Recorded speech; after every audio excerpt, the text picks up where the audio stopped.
मैया, उस मैया के जो है बेटा गांव के सरकारी विद्यालय में पढ़ता था। घर से बेचारी गरीब थी, इतना रुपए पैसा नहीं था कि उसको शहर पढ़ाया जा सके। रोज जो है कुएं के पास जल भरने के लिए जाती हैं। उसी गांव की 2 महिलाएं भी उसके साथ उसी कुएं पर जल भरने आती हैं। जब माताएं इकट्ठी होती हैं तो आपस में चर्चा ही होती है। आप जानती हैं सब माताओं का ये स्वभाव रहता है, जब 3-4 माताएं इकट्ठी हो गई तो अपनी अपनी बातचीत तो शुरू हो जाती है। कुएं पर आती है, बातचीत तो शुरू हो जाती है उनकी। अब एक दिन संयोग ऐसा बना, तीनों माताएं जो है कुएं के पास बैठी थी और तीनों के बेटा जो है घर आ रहे थे। गरीब जो माता थी उसका बेटा तो आप जानते हैं, गरीब का बेटा गांव के स्कूल में पढ़ता है। अब 2 माताओं के पास रुपए पैसा बहुत था। एक माता ने अपना बेटा विदेश पढ़ने के लिए भेज दिया था। छोटा सा था तो प्राइवेट स्कूलों में पढ़ाया, बड़ा हो गया तो विदेश पढ़ने भेज दिया। दूसरी जो माता जी थी उन्होंने अपने बेटे को शहर के स्कूल में पढ़ने के लिए भेजा था। वो बेटा भी प्राइवेट स्कूल में पढ़ता था।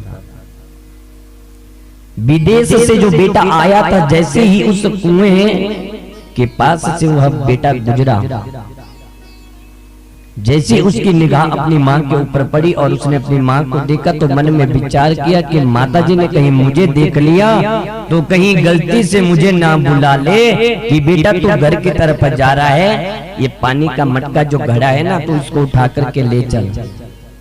आज विदेश गया हुआ बेटा अपने माँ के बारे में ऐसा विचार रख रहा है। क्यों? माँ ने संस्कार नहीं दिए, केवल शिक्षा ही शिक्षा उसको दी है।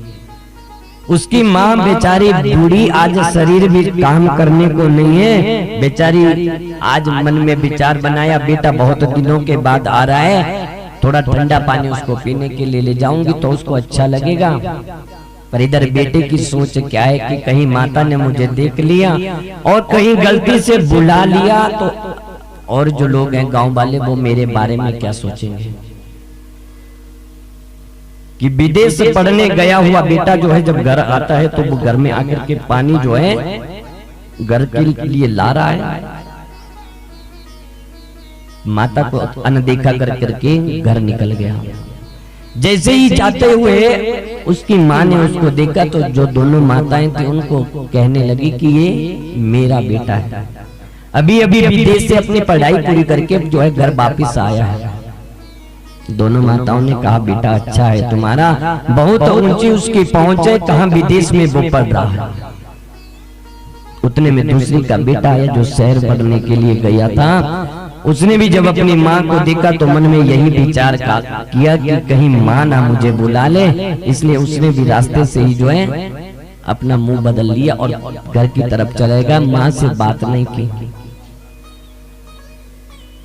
गर्मियों के दिन थे और दोपहर का समय।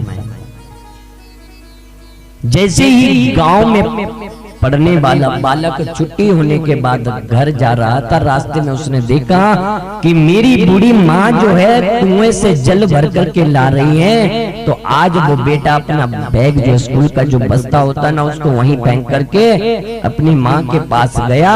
माँ तुझे क्या जरूरत है इस बुढ़ापे में, एक तो तेरी तबीयत सही नहीं रहती और तू इस बुढ़ापे में भी इतना कष्ट कर रही है। उस माँ ने कहा ये मेरा बेटा है। कहने का मतलब ये है कि संस्कार जरूरी है। आज हम अपने बेटाओं को खूब बड़े बड़े विद्यालयों में तो पढ़ा रहे हो, पर एक दिन ऐसा ना हो पर ऐसा हो रहा है। आज हम अपना पूरा जीवन अपने बेटाओं के लिए गवा रहे हैं। बेटा जो है फिर समय आने पर उसी आपकी मेहनत का दुरुपयोग कर देते हैं। माता पिता तो इसलिए बच्चों को पढ़ा रहे हैं कि बुढ़ापे में उनका सहारा बनेंगे, पर जो सहारा बनेंगे वो एक दिन छोड़ करके चले जाते हैं। हमारा फिर माता पिता पहले भी अकेले थे, सोचा कि बेटा बड़ा हो जाएगा हमारे साथ रहेगा, पर जब बेटा बड़ा हो जाता है माँ बाप के साथ नहीं रहता, वो तुम्हारा चला जाता है विदेश, कहीं शहर में जाकर के नौकरी करता है। बचपन तो बेटे का पढ़ाई में गुजार दिया, अपने साथ नहीं रखा, उसको अपने से दूर रखा, और जब समय आया उसको अपने पास रखने का तो वो स्वयं आप लोगों से दूर चला जाता है।